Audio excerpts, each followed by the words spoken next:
অর্থপাচার মামলায় ঢাকার প্রভাবশালী ঠিকাদার যুবলীগের বহিষ্কৃত নেতা এবং ক্যাসিনো কাণ্ডে আলোচিত এস.এম. গোলাম কিবরিয়া শামীমকে 10 বছরের কারাদণ্ড থেকে খালাস করে রায় দিয়েছেন হাইকোর্ট। বৃহস্পতিবার হাইকোর্টের বিচারপতি এস.এম.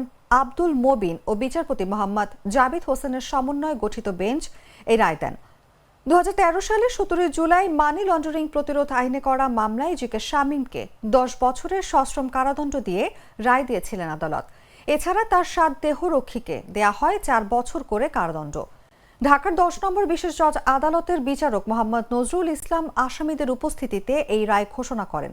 কারাদণ্ডের পাশাপাশি তাদের প্রত্যেককে 3,83,35,814 টাকা অর্থদণ্ড দেন আদালত।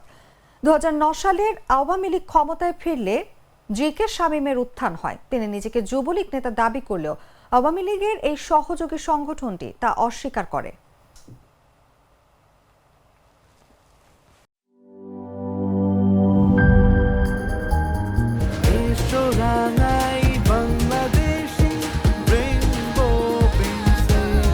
রেইনবো পেইন্টস, ছড়াও জীবনের রং।